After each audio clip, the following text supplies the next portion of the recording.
Gain of 2, 3rd and 8 from midfield.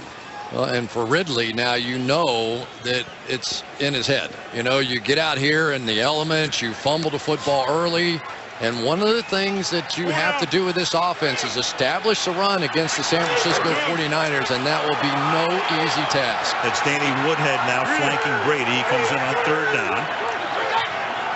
On 3rd and 8. Everybody into the pattern, and then Brady has to get away from Aldon Smith just to release it. So Smith with 2 near sacks on that series, and the Patriots to punt again. Well, credit Justin Smith this time. He's going to set the hook, and then Aldon Smith is going to loop back inside.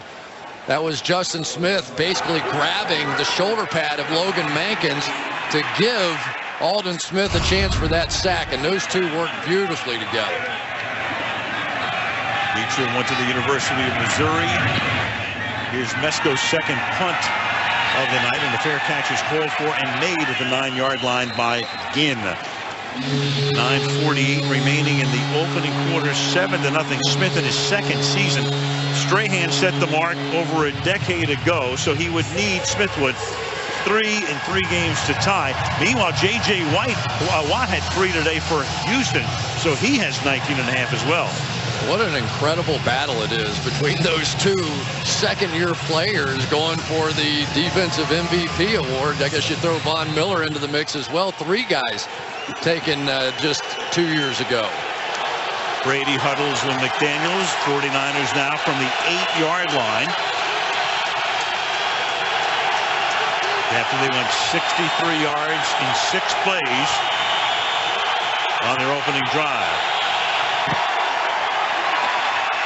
Frank Gore. And Chris, so much you can do out of the formation they line up in. Yeah, it really is. And because they can run power with Frank Gore, they've got LaMichael James back there. They can do it. You can see all the different looks.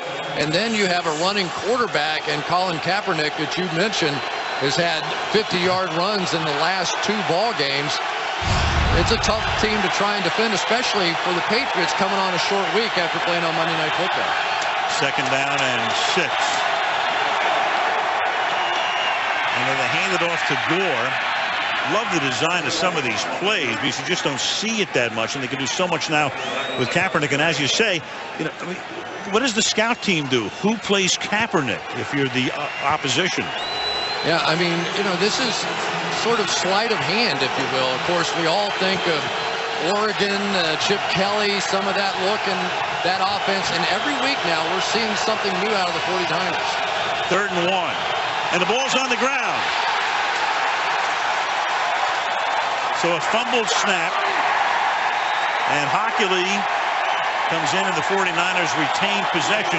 But because of the conditions, because of the light rain and the frost and all of that, we've already seen the ball on the ground a couple of times. Oh, what a quick move by Justin Francis right here. Going to jump right around or between Alex Boone and Jonathan Goodwin and nearly create the equalizing turnover here. Andy Lee, one of the best in the league to punt. Wes Welker will return it. They had Julian Edelman back there much of the season, but he is on injured reserve right now. So Welker assumes that role. There's a flag down at the outset of the play, and Welker for the moment brings the ball back to the 45-yard line. Tackled by Bowman.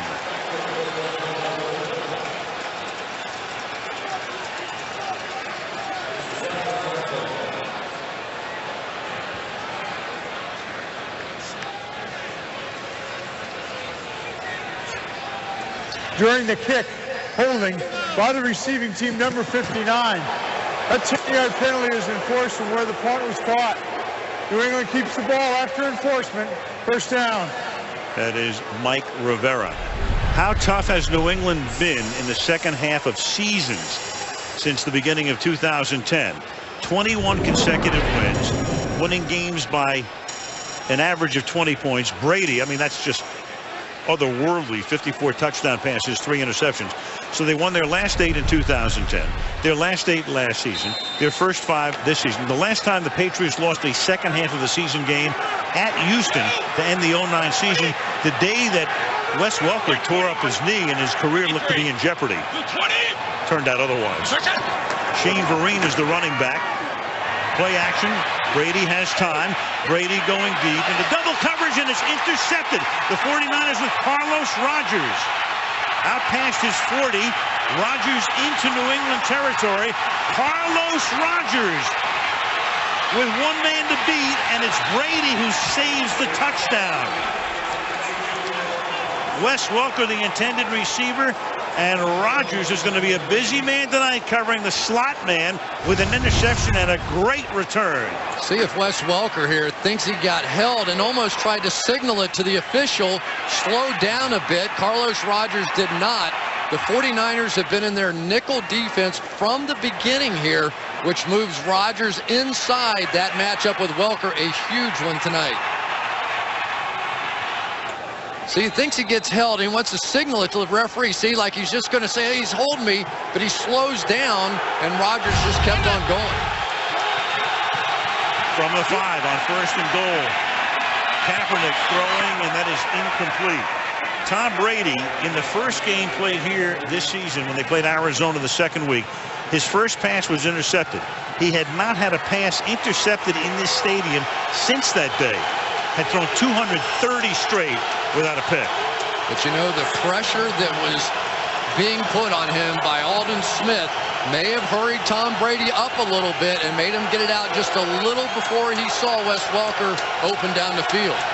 He's going to see a lot of 99 tonight, you get the feeling. Second down and goal from the 5.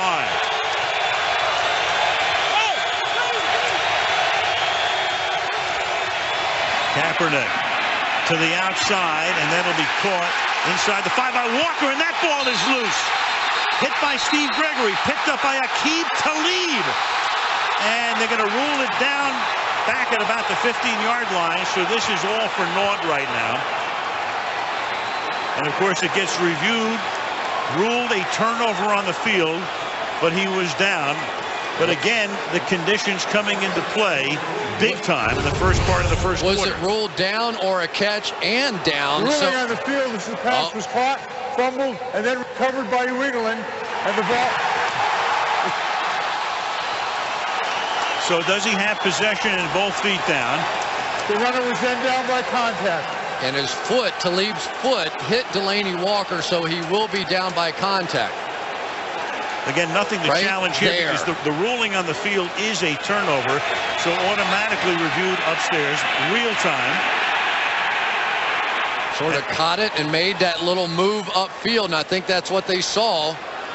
Usually they're pretty quick to call those kinds of plays incomplete, but ruled complete and fumble on the field. They'll review it. Crowd, of course, sees it with their hearts. The ruling on the field has been confirmed from the booth. The coaches cannot challenge this play. You know, how big, though, was the tackle by Brady? You go back, he makes the saving tackle. They come out and throw it 2 straight times and get the ball right back. Exactly, because Rogers was at the 5-yard line. Brady was the last man who could stop him. At the 11-yard line. The Patriots begin this drive with Ridley chugging his way up to the 16-yard line. Go back to Brady's tackle, the last guy between Rogers and the goal line.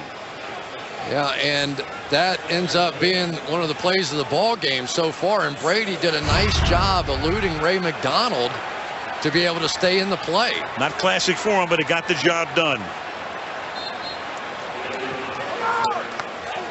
That's Ridley for a gain of 1. It'll be 3rd down and 3 now for New England with the ball at the 17-yard line.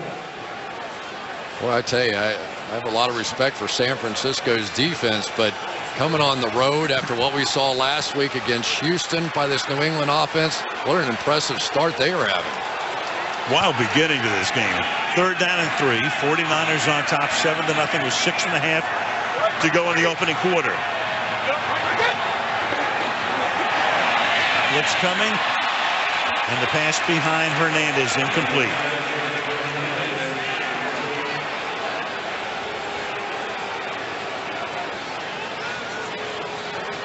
And now back on the NBC network.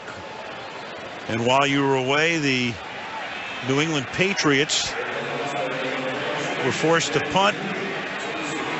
Brady had a pass intercepted by Rodgers and then made a touchdown saving tackle. Then the 49ers turned the ball over with the ball inside the 5-yard line. And now a third punt from Mesco is fielded by Ted Ginn. And Ginn works his way up to the 42-yard line.